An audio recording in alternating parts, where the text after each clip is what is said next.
Season 9 title வின்னரான Divya Ganesh Big Boss விட்டு வந்ததுக்கு அப்புறமா ஓபன் அப்பா பேசி ஒரு இன்டர்வியூ கொடுத்திருக்காங்க. அவங்க பேசின எல்லா விஷயமும் இப்ப சோசியல் மீடியால வைரல் ஆயிட்டு இருக்கு. அதாவது பிக் பாஸ் சீசன் 9ல பார்வதிக்கும் உங்களுக்கு ஒரு கிளாஷ் நடந்தது இல்லையா? அந்த டைம்ல நீ காரை விட்டு வெளியே போடின்னு சம மாசா பேசினீங்க. அந்த டயலாக்லாம் சோசியல் மீடியால வைரல் ஆச்சு. அதை பத்தி என்ன நினைக்கிறீங்க? அங்க உண்மையில என்ன நடந்ததுன்னு கேட்கும்போது பார்வதி வந்து சண்டை போடும்போது அமைதியா இருங்க நான் சொன்னேன். கேட்காம திரும்ப திரும்ப நிறைய விஷயங்கள் அவங்க பண்ணிக்கிட்டு இருந்தாங்க. அப்ப இடையில நீ எல்லாம் பேசக்கூடாதுன்னு என்ன சொன்னாங்க. சோ அந்த கோவத்தினாலதான் நான் அந்த மாதிரி நடந்துக்கிட்டேன். அண்ட் பேசிக்கா ஒரு ஹியூமனிட்டி வேணும் ஒரு டாஸ்க்ல. அவங்க நடந்துக்கிட்டது தப்பான விஷயம் அப்படின்னு எனக்கு தெரிஞ்சது. அதனாலதான் நான் அவங்களை வார்ன் பண்ணேன் அப்படின்ற மாதிரி திவ்யா கணேஷ் சொல்லியிருக்காங்க. மேலும் ஒருவேளை நீங்க டைட்டில் வின் பண்ணல அப்படின்னா கண்டிப்பா வந்து வினோத் வீட்டுக்குள்ள இருந்தாருன்னா அவர் தான் டைட்டில் வின்னர் அப்படின்ற மாதிரிலாம் பேசிட்டு இருந்தாங்க. நீங்க first runner up, Sabari second runner அப்னு சொல்லிட்டு இருந்தாங்க.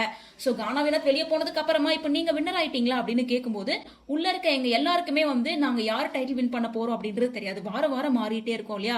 சோ அதனால கன்ஃபார்மா இவங்க தான் அப்படின்னு என்னால கெஸ் பண்ண முடியல. ஆனா அவர் பணப்பெட்டி எடுத்து அவசரப்பட்டுட்டாரு அப்படின்னு தான் நான் சொல்லுவேன். இதுக்கப்புறம் புரிஞ்சுப்பாரு வாழ்க்கையில எந்த விஷயத்தையும் அவசரப்பட்டு முடிவெடுக்க கூடாது அப்படின்னு சொல்லிட்டு கானா வினோத் டைட்டில் வின்னர் ஆக வேண்டியது அப்படிங்கறத திவ்யா கணேஷ் இன்டைரக்டா கன்ஃபார்ம் பண்ணிருக்காங்க. அது மட்டும் இல்லாம சாண்ட்ரா கூட இருந்த பிரச்சனையை பத்தி கேட்கும்போது சாண்ட்ரா கிட்ட டாஸ்க்ல கமுருதி நடந்துகிட்ட விஷயம் மோசமானதுதான். அவங்க வீட்டுக்குள்ள எந்த டைம்ல வேணா மன்னிப்பு கேட்டிருக்கலாம். விஜய் சேதுபதி ரெட் கார்டு கொடுக்கறதுக்கு முன்னாடி வரைக்கும் ரெண்டு பேரும் எந்த ஒரு குற்ற உணர்ச்சி இல்லாம டான்ஸ் பண்ணிட்டு ஃபன் பண்ணிட்டு இருந்தாங்க.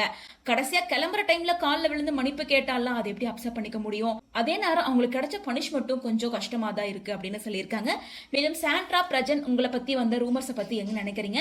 சாண்ட்ரா சந்தேகப்பட்ட விஷயம் உண்மையா அப்படின்னு கேட்கும்போது நீங்களும் பிக் பாஸ் பார்த்துட்டு தானே இருக்கீங்க. எது உண்மை அப்படின்றது எல்லாருக்கும் தெரியும். எனக்கும் பிரச்சனைக்கும் நடுவுல எதுவுமே கிடையாது. அவங்களா இமேஜின் பண்ணி அவங்களா புரிஞ்சுக்கிட்ட விஷயத்தை பத்தி சண்டை போட்டுட்டு இருக்காங்க. சோ இதை பத்தி என்னால எந்த கருத்தும் சொல்ல முடியாது அப்படின்ற மாதிரி பேசியிருக்காங்க.